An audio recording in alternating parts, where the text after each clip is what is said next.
Hi, and welcome back to this week's episode of the People Success Circle podcast. I'm Mindy East, your host, and I am really excited about the topic that we're going to talk about today.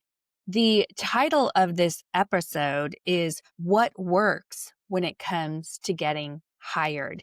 And to be honest, this is usually peak hiring season. I'm recording this in September when it's fall, and fall is one of the two biggest times of year where we see people getting hired faster and where companies are dedicating their time to recruitment and hiring. So those two seasons really are like September 1st through mid-November. And then peak hiring season starts again mid-January and goes to the beginning of May. If someone's trying to hire or get hired over the summer months or over the holidays in November, December, it's usually crickets.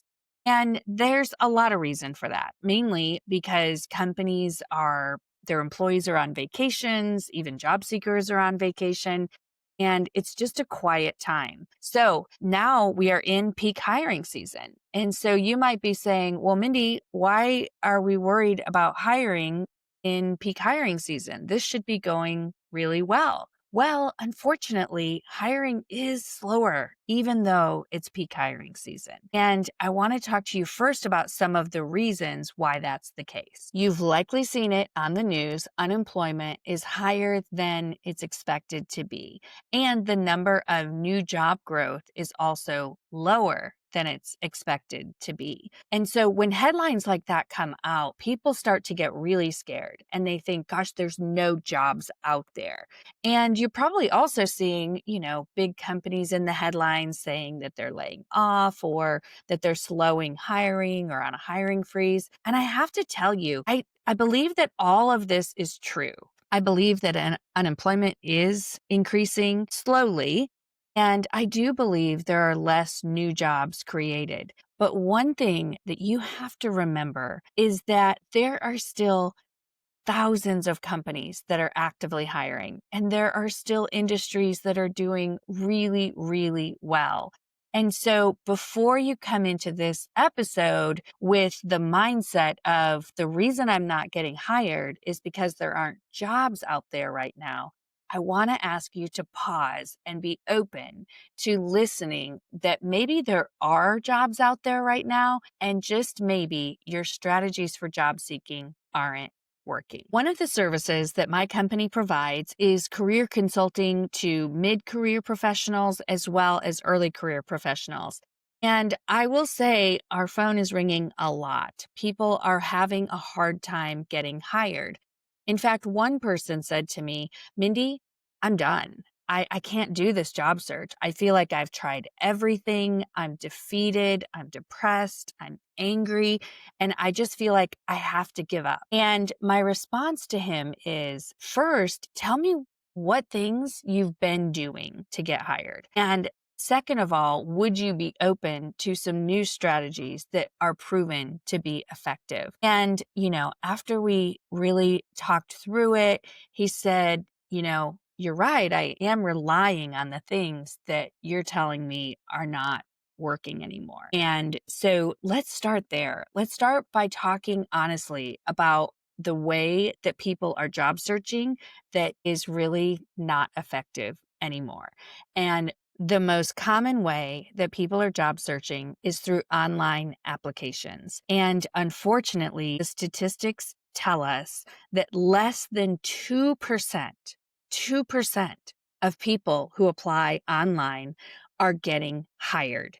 And so it's like 4% are getting interviews and 2% are getting hired. Well, think about that. If the vast majority of your job search time is spent doing online applications, do you know that there's a 98% failure rate with that method? You've got to really think seriously about if you're doing the right strategies. So when we think about that, we know that applying online is easy. They even have an easy button. And so people think, okay, I'm in a job search, so I need to get a resume together. I need to start applying online on Indeed or Monster or one of the many job search platforms out there.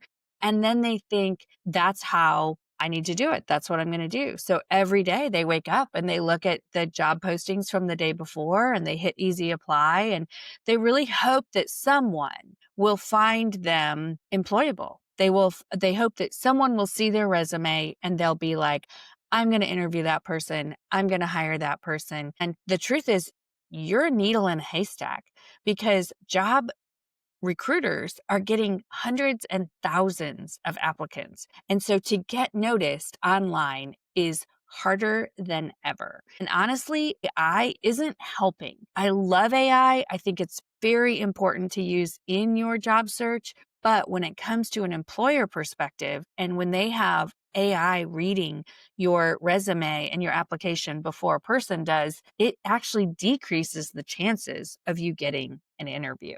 So the first thing I want you to know is that if your job search is relying heavily on applying online, you are likely going to be frustrated and unemployed for a long period of time. Second thing I want you to know is there's something called the hidden job market, and it's very real. 70 to 80% of open positions at companies are not posted online. So if you're only relying on online application, you're only seeing 20 or 30% of the open jobs. And so people say to me all the time, Mindy, why would there not be a job posting if there's an open job? And to be honest, because I've been in human resources and worked for corporations and nonprofits, I can tell you there's lots of reasons that jobs aren't posted. First of all, it could be that they don't have a recruiting budget. Postings cost money. And so they might not have a recruiting budget. The next thing could be that the job is confidential. Maybe there's somebody in it who's leaving and they can't post it yet.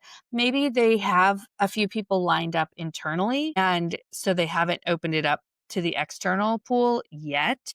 Maybe they don't have a human resources department or recruiting processes and procedures, so they don't really even know how to post a job. And honestly, there could just be so many reasons. Another common reason is that they know they need that position, but they haven't come across the right person yet. And maybe they're just busy and haven't had a chance to formalize the job opening. I will tell you, this happens in companies all the time. When they say, gosh, we could really use a quality assurance manager, but they haven't prioritized making that job open yet, for whatever reason. And so then what happens if they get a resume or a contact for a quality assurance manager? They might say, gosh, you know what? This is the right person. Let's start this search. Let's start interviewing people because we have somebody to interview. There's so many reasons. So again, if you are relying only on what you see posted, you're missing out on 70 to 80% of jobs out there. And the third thing that I want you to know is it is so hard to get noticed in this hyper-connected world. When you think about it, the average professional, so recruiter, hiring manager, etc., they get an average of 121 emails a day. They also get messages on LinkedIn, Facebook, Instagram. They get messages through text, through Teams, through Slack. And this is just the work messages. This doesn't count all the personal ways that they get communication too. So we live in such a hyper-connected world that the receiver of your resume is also overwhelmed. Everyone is overwhelmed in our hyper-connected world. And I'd love to say that this is going to go away or it's going to get better, but it's actually not. I don't have any indication that the job market is going to get better right away. But besides, even if the job market got better, we still live in a hyper-connected world. It's still really hard to get noticed. So the way to get noticed is through networking and through building relationships. And I can tell you that networking, when it comes to job seeking, works. In fact, we know that 85% of jobs are filled through networking, relationship building, and connecting with people. So this episode is going to focus on that, and I'm going to teach you some of the most important things you can do as a job seeker if you are ready to use the most powerful tool to helping you get hired, which is networking. We know that hiring managers and companies love hires that come through networking because statistically, those hires are better quality hires. They get results quicker and they stay longer in the organization. So things like referral programs and just recommendations from people to the company are very, very successful. So when somebody would reach out to me as a recruiter, I would absolutely listen and look at their resume. But if they had only applied online, I may or may not see it because when recruiters get thousands of resumes, the truth is they don't look at every single one. It's just impossible. Time does not allow for it. Job seekers cannot rely on volume when it comes to applying. That doesn't work. So saying that you apply to 100 jobs and expecting that you'll even get one or two interviews is even a stretch. Job seekers need to strengthen their online profiles, leverage their networks, use referrals, be visible, and apply strategically. One of our recent clients came to me and he said, Mindy, I know you taught me how to network, but I've been spending a lot of time applying online. In fact, I've applied to 116 jobs through LinkedIn, and I have not gotten one interview. He said, I did get 4 thanks but no thanks replies, but the other 112, I didn't hear anything. And he said, so I sat down and I was like, I've got to really do what Mindy told me to do, which was network. And so he started refreshing the modules that we worked on together. And he said, I started with networking with alumni through my university. And within a half hour of putting my time and attention to networking and building my network on LinkedIn with alumni from my university, I had somebody reach back out to me and schedule a phone conversation. So I just have to tell you, it works. And here are 5 tips that I can give you to make you a better networker when it comes to job searching. The first one is building your online presence and your LinkedIn presence.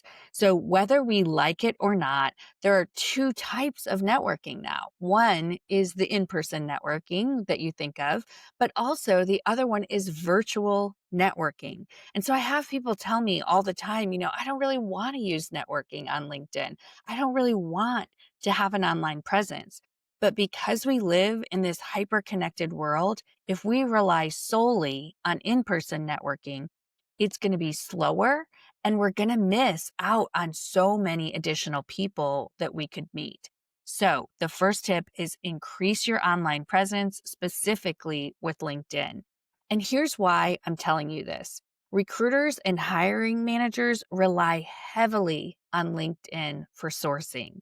In fact, 87% of recruiters use LinkedIn every single day. They don't have the time either to get out to in-person events all the time. So if we know that recruiters and hiring managers are heavily using LinkedIn as a way to source candidates, you've got to be there. So what I want you to do is update your LinkedIn profile, post some insights, make sure your resume is posted there, and request recommendations, because the more complete and filled out and actually active that your LinkedIn profile is, the better chance the recruiter is going to see you. The next tip I want to give you is to schedule informational interviews. Try to have short chats with people in the industry or even that have the job that you want. These short chats can build relationships and they can lead to warm referrals. And a warm referral is when somebody actually puts your resume in the hand or in the inbox of somebody who's hiring. So don't underestimate these short conversations that can help you learn about the company or the people who work there or the role, and that, or even just the industry, to be honest, because they can really help people get to know you and feel comfortable referring you. So identify which professionals that you want to reach out to. Reach out, prepare questions, and follow up with them. Because when people know you, there's a lot higher chance that they will refer you and hire you. The next tip is to use those referrals and your networks. We know that internal referral programs are successful. And so even if you don't know someone at the company where you want to apply or where you want to get a job, use LinkedIn to increase those connections. Send connection requests to people who have the job that you want, or maybe they have been doing that job for a few years, or they had that job in the past. Maybe they are a recruiter at the company. There's so many ways to find connections and grow your network on LinkedIn so that you can actually talk to someone at the company. In fact, that's one of the ways that a past client got hired at Peloton. He applied online, but he had already made connections through the training we had provided to know people at Peloton. So by the time he applied, they already had mutual connections with him. And he reached out and got an interview and got the job at such a great company. So for this, I want you to tap into your alumni network from high school, from college, from programs you did. Maybe you were in the law review at school. Tap into alumni from there, professors, past jobs, neighbors. There's so many people out there who would be happy to refer you. Also, friends of your referrals, ask them to share your information. Next, I want to switch away from virtual networking and tell you that in-person networking is not dead. In-person events are actually more popular than they've been in many years. This could look like a job fair in your community because they still do have them, or it could look like a job fair at a university that you attended recently or even in the past. Alumni programs are very active, and sometimes they have their own job fairs or they just have mentoring programs where you can meet alumni in your field. But remember that in-person networking events don't actually have to be job fairs. I have a client who is looking for a human resources job in Atlanta. And so I've been encouraging him to go to the Society for Human Resources Management meetings, go to their volunteer get-togethers on the weekends, go to their happy hours, meet people who are in the industry that you want to work in. And every industry has events. I would challenge you to reach out to me and say, "Bo, but Mindy, but my industry doesn't have events." And I can almost guarantee you, I will find that they do. And so these events can be live in person, or they can be live over a LinkedIn group or a Slack channel. But just know that actually talking to people voice to voice is so impactful, and people remember you more than they would if they just saw a message from you digitally. So when you go to those, make sure you have a strong introduction statement that you can say who you are and what you do or what you're looking for. Don't think of it as a pitch. Don't think of it as you're asking for something.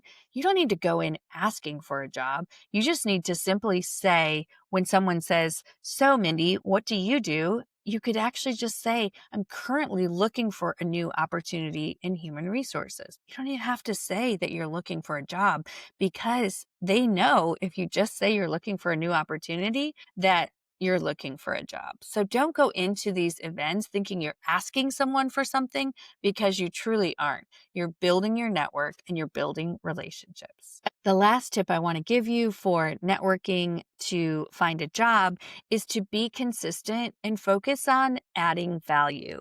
Networking is the long game. You can't go into a situation and say, "I tried that once, it didn't work, so that just doesn't work." That's not how it is. You actually have to think of networking as a marathon, not a sprint. There are people who promoted me or hired me that I hadn't talked to in a long time, sometimes years.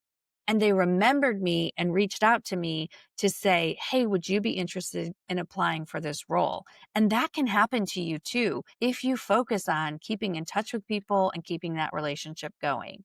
The other thing you want to do is make sure that you're actually providing value in that relationship too. asking the person how they are, asking if they need anything from you. Maybe they need an idea from something you've done in the past. Maybe they don't have a position that you would be a fit for, but they have another live opening, and maybe you could help put the word out for that. So think of networking as a mutual relationship. The more well known you are, the more people are going to remember you. So share your own resources and expertise, congratulate people on wins, and stay engaged with your network, because when you let it go dry, that means your job search is also going to be pretty darn dry. I can tell you that over the last 4 years in my business, I've helped over 200 people land a job, and very few of them have found that job through an online application.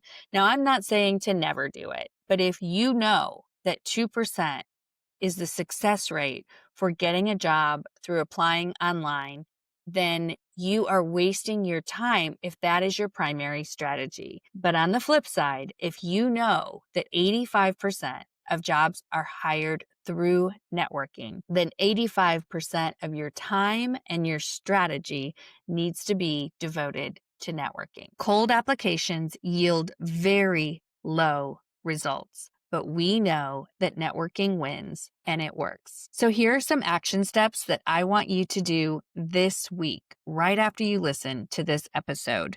First, I want you to audit your LinkedIn profile, elevate it, add more information, make sure it's fresh and relevant and that it represents you well. Next, I want you to schedule 5 conversations. They could be a coffee chat with someone virtually. They could be in-person coffee.